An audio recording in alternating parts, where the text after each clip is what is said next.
बड़ा सवाल है, चांद पर कैसे बसेगी इंसानों की बस्ती? चांद पर बसे शहर का नजारा कैसा दिखेगा? क्या चांद की जमीन पर भी धरती जैसी फसल लहराएगी? क्या चांद की धरती पर खेती मुमकिन है?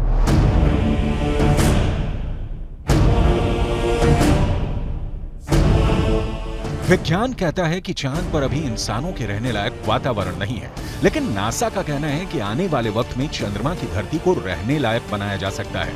लेकिन दावे के मुताबिक चांद पर बसने वाली बस्ती नहीं होगी सस्ती। अंतरिक्ष में चंद्रमा धरती का सबसे करीबी पड़ोसी पिंड है। पिछले 6 दशकों में इंसानों ने 100 से भी अधिक मून मिशन को अंजाम दिया है। सभी मिशन को कामयाबी नहीं मिली, लेकिन इन मिशन ने चांद को सबसे ज्यादा खोजा जाने वाला स्थान बना दिया और अब चंद्रमा पर जीवन की संभावनाओं की तलाश हो रही है।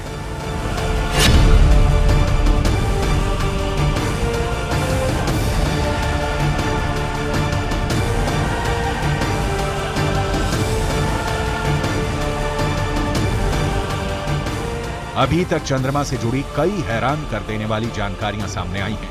दावा किया जाता है कि चंद्रमा की मिट्टी में कई तरह के खनिज हैं। चांद की सतह पर पानी होने के भी सबूत मिल चुके हैं। वैज्ञानिकों का मानना है कि चांद पर जीवन के सबूत भी मिल सकते हैं। संभावना जताई जा रही है कि भविष्य में चंद्रमा पर मानव बस्ती बसाने का सपना पूरा हो सकता है, लेकिन यह काम इतना भी आसान नहीं है। चंद्रमा पर इंसान के कदम भले ही साल 1969 में पड़ गए हों,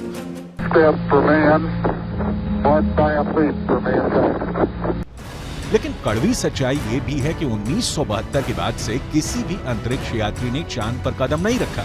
जब से इंसान ने चांद पर कदम रखा है, तभी से वहां इंसानी बस्ती बसाने की चर्चा चल रही है। 1972 से अभी तक 51 सालों में कई मून मिशन भेजे गए और उससे जो जानकारी हासिल हुई, उसके बाद से अब चांद पर मानव बस्ती का सपना जल्द आसान हो सकता है, लेकिन ये बहुत अधिक खर्चीला भी हो सकता है। क्योंकि अगर चंद्रमा पर कॉलोनी शुरू करने के लिए धरती से सामान भेजने होंगे तो ये काफी महंगा साबित होगा। एक अनुमान के मुताबिक सिर्फ 100 लोगों के लिए चांद पर जरूरी सामान भेजने के लिए करीब 1.25 लाख करोड़ रुपए का खर्च आएगा।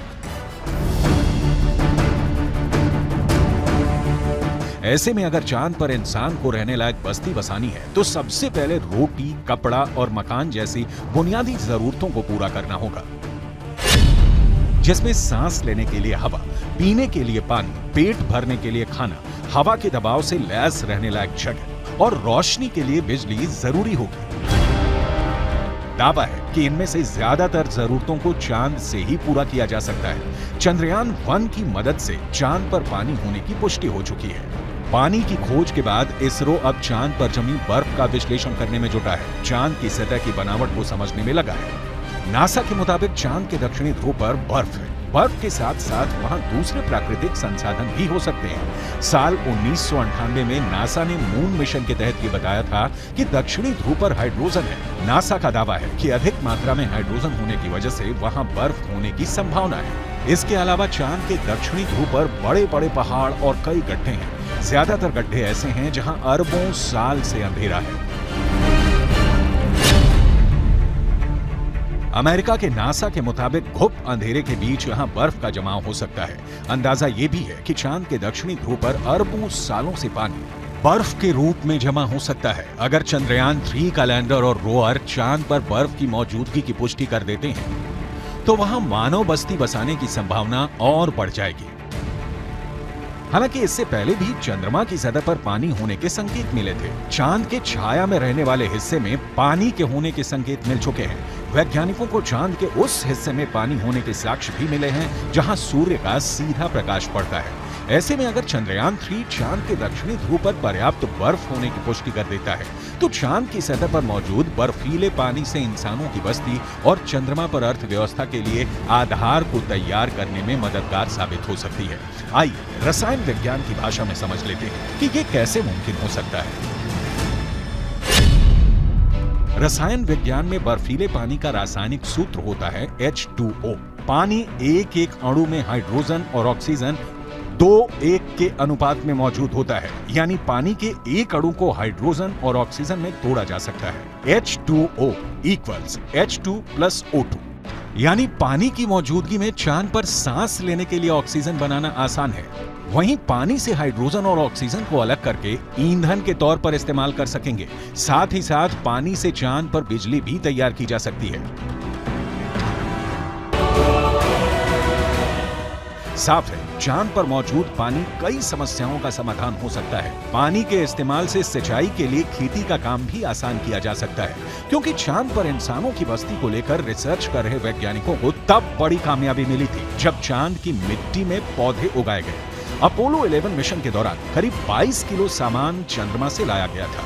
इसमें तकरीबन 50 चांद के चट्टानों के टुकड़े और चांद की मिट्टी शामिल थी। शोधकर्ताओं को इस बात का बिल्कुल भी अंदाजा नहीं था कि चांद की धूल भरी मिट्टी में कुछ उग भी सकता है या नहीं। उन्होंने इसे एक प्रयोग के तौर पर लिया कि अगर अगली पीढ़ी में कोई चांद पर जाता है तो वहां पर कुछ उगा सकता है। जो नतीजे सामने आए उसने वैज्ञानिकों को चौंका दिया। ऐसे में अगर चांद के दक्षिणी ध्रुव पर पर्याप्त मात्रा में पानी नहीं मिलता तो चांद पर बस्ती बसाने का सपना अधर में लटक सकता है। यानी चांद पर सस्ती बस्ती बसाने में चंद्रयान 3 बहुत बड़ा रोल निभाने वाला है, जिसकी शुरुआत चंद्रमा के दक्षिणी ध्रुव पर भारत के धमाकेदार दस्तक के साथ हो चुकी है।